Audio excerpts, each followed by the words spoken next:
يلا يلا دياز جول.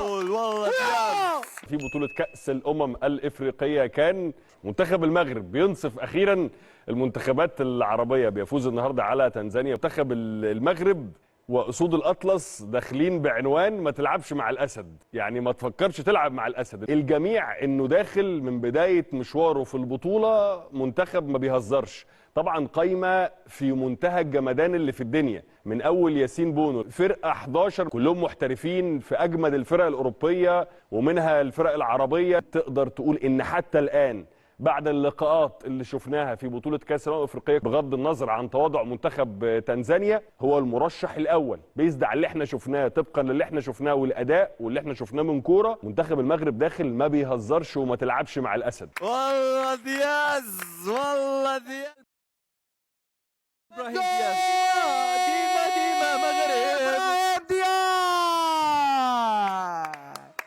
يمكن لا بليسيور ديال عزيز البارح كانت قاصعه على الجروب كامله، ضيعنا عند نو ميور جوار. وعزين في لونترينمون اون بليسيور مولين، بليسيور مسكولير اللي عنده 6 سيمانات مشات له لكاس افريقيا. صراحه قاصعه، واخا حنا ربحنا اليوم كتبقى فينا باسكو عزين سان نو جوار امبورطون. وملي شفنا شحال كيبكي، مشات له الكوب دافريك كان كيحلم عليها بالحق. فوالا مزيان ندوزو بهذا الماتش دابا. عارفين حنا اي ماتش ماشي سهل في لي زيليميناتوار اللي كنا باغيين ندوزو. اللي مهم هي ندوزو، فوالا اللي مهم هي قلنا غنجيبوا لا كاليفيكاسيون على عزين. بغينا ندوها دابا ماشي غير على المغاربه وكل شيء، حتى على عزين كيستاهل. غنتقاتلوا عليه وعلى الفرقه وعلى المغاربه. بحال اللي مهم هي لي كاليفيكاسيون. ديما في الويتيام دو فينال كنا كنتعدوا.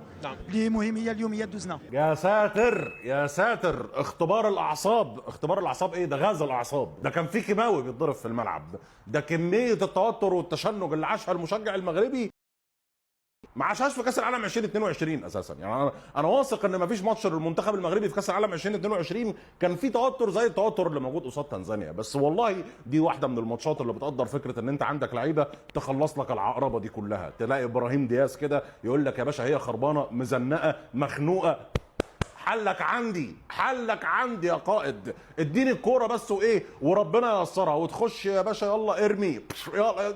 حارس المرمى مستني العرضيه حطها له في الجون، تلاقي حارس الكوره خبطت فيه ودخلت واتحلت المشكله واتحل الحوار. لا واخر الماتش يعني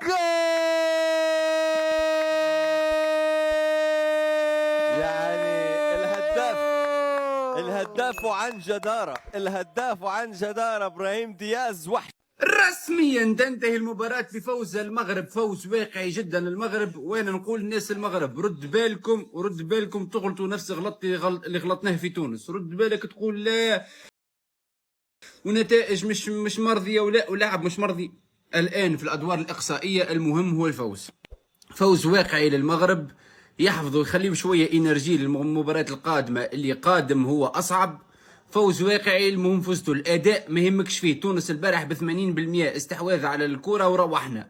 المهم المغرب تقنع واشرف حكيمي يرجع بسم الله ما شاء الله عليه. الف مبروك لاخواتنا في المغرب، فرحتوني نسيتوني في همي في تونس. بسم الله ما شاء الله عليكم، الف مبروك لاخواتنا في المغرب. هدف ابراهيم دياز بيعبر بمنتخب المغرب لدور الثمانيه بعد فرحه بتيشيرت وناحي وانقاذ لوليد الركراكي. جماعه المغرب كسبت تنزانيا 1-0 بس في مباراه صعبه جدا. مع رجل المغرب الاول ابراهيم دياز اللي بيصبح اول لاعب في تاريخ منتخب المغرب يسجل في 4 مباريات متتاليه في كاس الامم الافريقيه. ابراهيم دياز سجل ضد جزر القمر وزامبيا ومالي والنهارده كمان ضد تنزانيا. خليني كمان اقول لك ان اسيست اشرف حكيمي كان عظمه فوق العظمه. كنت تتوقع بالاداء والنتيجه اللي عملها المغرب قدام تنزانيا يقدر يستمر للنهائي، مثلا لما المباراه الجايه يلعب جنوب افريقيا او الكاميرون، اللي بعدها مثلا اللي لعب له الجزائر، يقدر يعبر من المباريات دي بامان باللي احنا شفناه النهارده. طبعا اعتقد المغرب سهل قوي تكسب النهارده على تنزانيا، بس هو النهارده ركز على حته التواضع وضروره احترام المنافس. هي دي النقطه المهمه جدا جدا جدا. المغرب عبر تاريخها، ويمكن احنا اتكلمنا في حلقه قبل كاس الامم الافريقيه عن ان المغرب واحده من المنتخبات اللي كانت تملك سكوادز او تشكيلات عبر مثلا ال50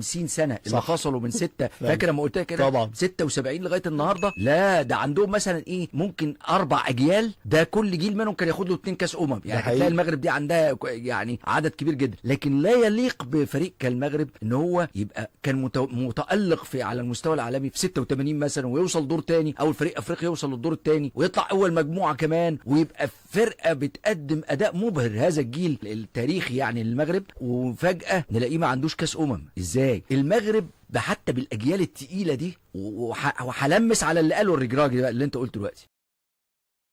كانت عندها تشكيلات، هم اللعيبه بيبقى عندهم ثقه في نفسهم، وما بيلعبوا مع منتخبات كبيره زي البرتغال مثلا ما لعبوها في كاس العالم 86 بيطلعوا كل الطاقات، بيطلعوا كل اللي جواهم من موهبه ومهاره وقدرات، وبيظهروا بشكل كويس جدا. لكن مشكله المغرب انها لما تتنقل تنافس فرق صغيره. ليه؟ المغرب من الغريزه اللي عند لاعبي المغرب ان هم عندهم التزام جامد جدا، اما بيلعبوا فرقه كبيره التزام جامد، ارجع اقفل اعمل وبعدين استغل الهجمات المرتده. الاسلوب ده وصلوا بيه رابع عالم في 2022، هو نفس الاسلوب اللي كانوا عملوه في 86، هو اللي بعديها بحوالي بقى شوف كام قرب 40 سنه عملوه في كاس العالم 2000. فريق عالمي اكتر منه افريقي.